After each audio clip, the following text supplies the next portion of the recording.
Assalamualaikum warahmatullahi wabarakatuh. Perkenalkan, saya Ade Uswatun Sudrajat dari SMP Bakti Pelausan CGP Angkatan 7 Kabupaten Magetan kelas 225 dengan fasilitator Bapak Ari Mustafa SPD MPD serta pengajar praktek Ibu Rukayah SPD MPD. Di sini saya ingin menyampaikan kesimpulan dan refleksi pemikiran Ki Hajar Dewantara modul 1.1 koneksi antar materi. Berbicara tentang pendidikan, pasti kita langsung teringat dengan sosok Bapak Pendidikan Nasional kita, yaitu Bapak Ki Hajar Dewantara.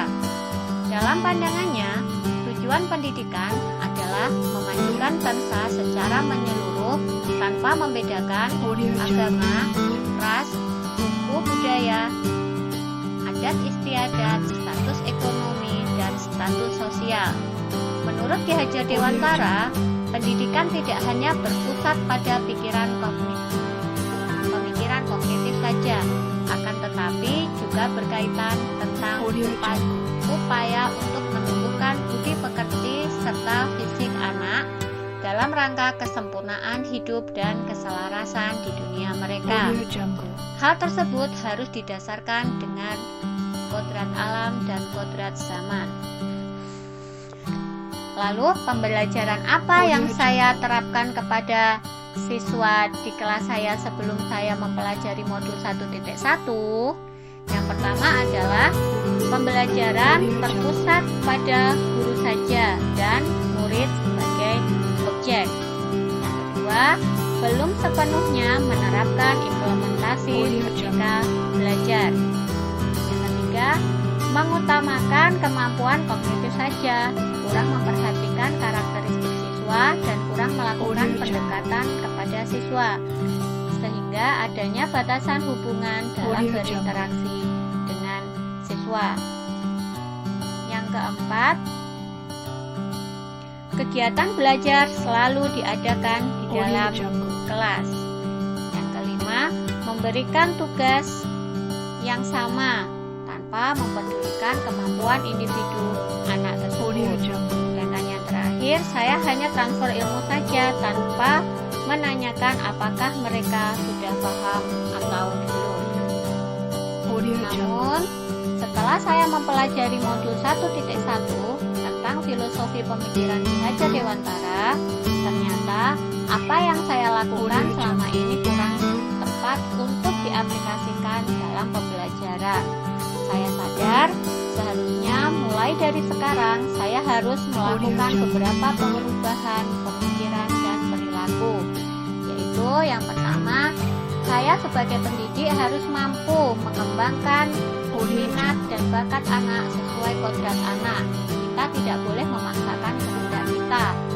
Yang kedua, saya harus melakukan pembelajaran yang berpusat pada siswa atau student center. Dengan kata lain, siswa menjadi subjek utama dalam pembelajaran.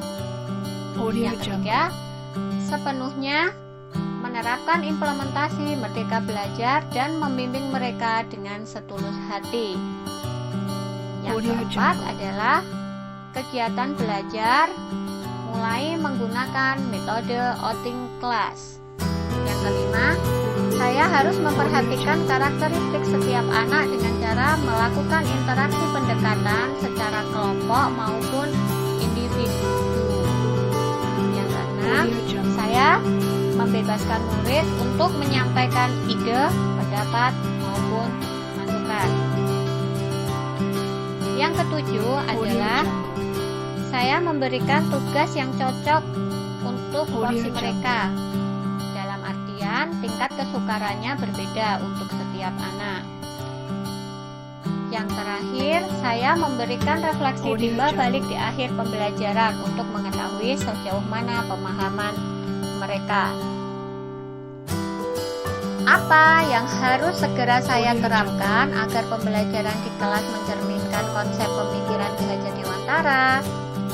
Hal yang harus segera saya terapkan agar kelas saya mencerminkan pemikiran Ki Hajar Dewantara adalah yang pertama, yaitu menggali karakter siswa dengan cara melakukan pendekatan kepada siswa dengan penuh kasih sayang, memahami kodrat alam dan kodrat zaman yang mereka miliki. Yang kedua, merancang sistem pembelajaran yang menyenangkan. Yang ketiga, menerapkan pembelajaran abad 21 di mana adanya peralihan kurikulum pembelajaran dengan menggunakan pembelajaran teacher center menjadi student center.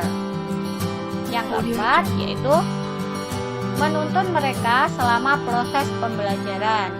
Yang kelima, menggunakan konsep Ki Hajar Dewantara yang memerdekakan anak. Selanjutnya, pembelajaran tidak lagi menuntut tetapi menuntun. Yang ketujuh, selalu berusaha menerapkan trilogi pendidikan. Saya sebagai guru harus mampu memberi contoh, memotivasi, dan selalu mendukung semua siswa yang kita miliki. Terima kasih. Demikian kesimpulan dan refleksi dari saya tentang pemikiran Ki Hajar Dewantara modul 1.1 koneksi antar materi. Sekian dan terima kasih. Salam guru penggerak angkatan 7. Selalu bergerak, kita pasti bisa. Wassalamualaikum warahmatullahi wabarakatuh.